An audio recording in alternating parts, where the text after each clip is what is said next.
35 years we've had a kill in this one field, me and Daddy. Hopefully this afternoon we make it 36.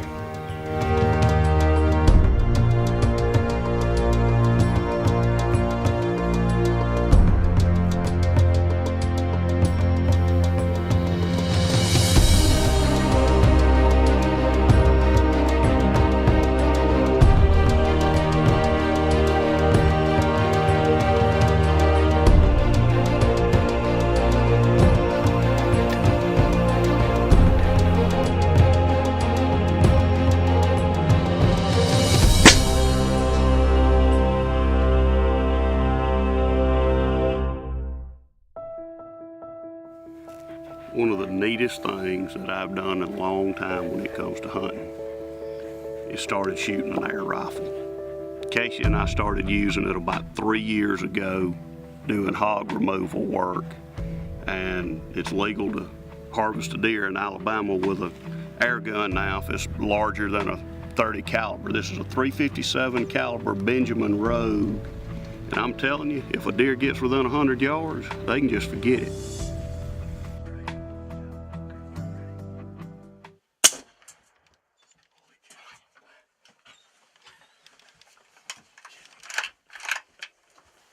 That's the awesome thing about that air rifle. The rest of the deer don't even know what's going on. It doesn't have that crack. 60 yards. Dropped her just like a big gun. Oh yeah.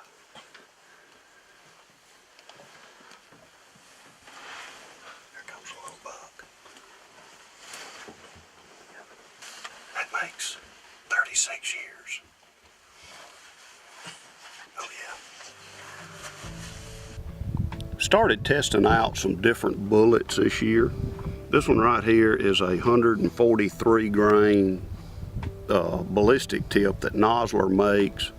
That's a 148 grain hollow point and then 158 grain hard nose. This hard nose is what we started shooting hogs with because it's got a lot of penetration power, and also the coyote that I shot at 104 yards, complete pass through with that hard nose bullet. Also, the first doe that Gunner shot, she was at 90 yards and we had a complete pass through on her as well.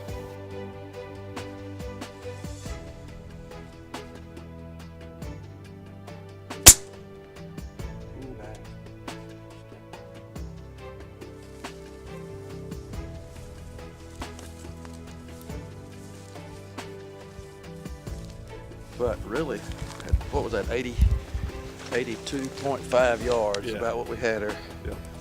And I put it pretty much about right there, so it didn't really drop very much at 82 yards. Pretty much on. This air rifle's great. Then we tried out the ballistic tip, and it did pretty good, but it's still not mushrooming well.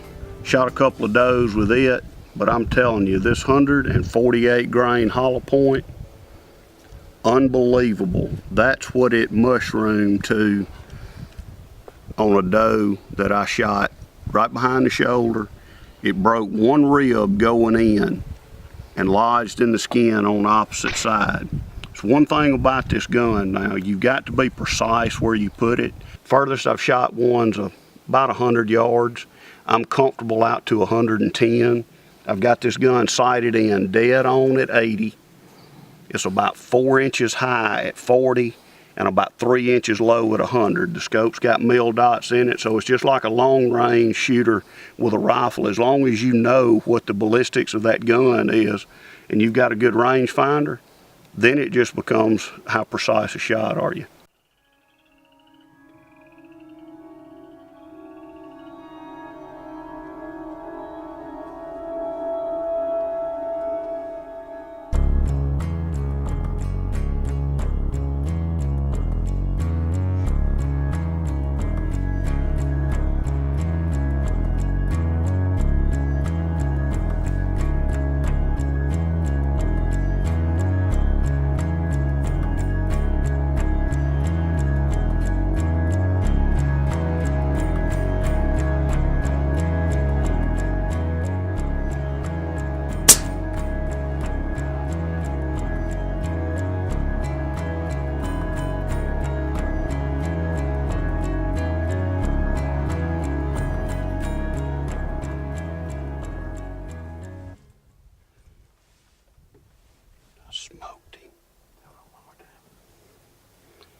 is the oldest deer on the farm. Gary's been trying to kill him for 2 years. And he just showed up. Couldn't see him. Had a bunch of trail camera pictures of him. Just couldn't see him. It felt good. It looked good. He kicked high. Surely he didn't go but about 50 yards outside the field. And he's not much. But that's awesome. That's my kind of deer. He's at least 7 years old. Knock-kneed, big-bodied, crappy rack. Awesome. Look at that thing. That is the oldest deer on the place. I can't wait. He's got to be 7 or 8 years old. That's the oldest deer. I guarantee you when we get his jaw out, that'll be the oldest deer I've ever killed. And my first buck with a pellet gun. And he's gonna weigh over 200 pounds too. Look at the big old head on that joker. Golly.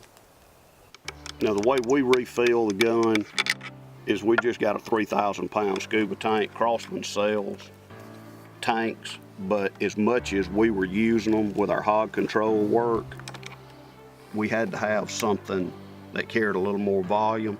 Quick coupler right here.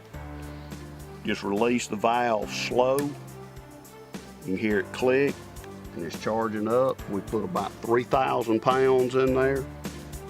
Usually go over just a little bit because the pressure will stabilize down and you're good. Another neat thing about this gun is it's got a 6-round clip. So it's not a single shot like a lot of manufactured air rifles. You just load it up just like that. Just drop them in, spin the wheel.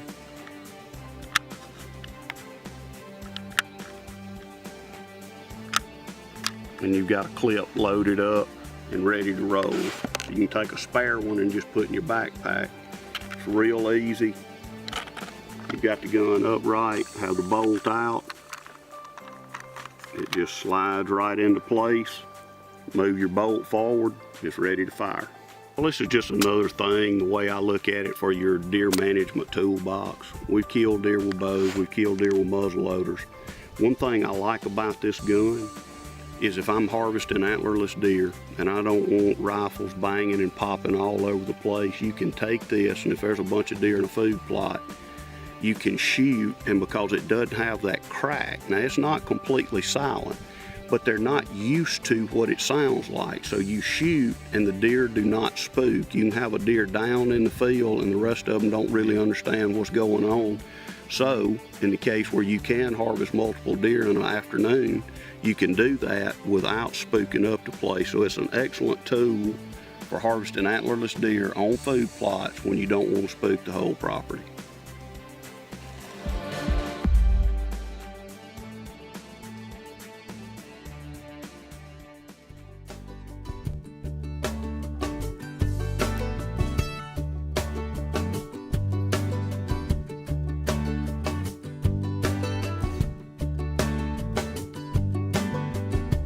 There's a place I go, tucked back in the pines, where a green field grows, my own little paradise. I'm thankful for this land and the life that it provides. See, the measure of a man is what he leaves behind. Oh, oh, take what you need and pass it on down.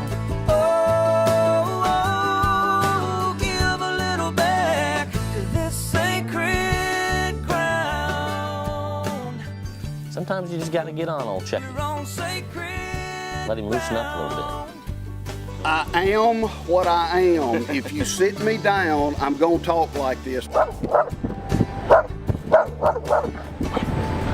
Hit trails, in pine plantations, nothing can be better.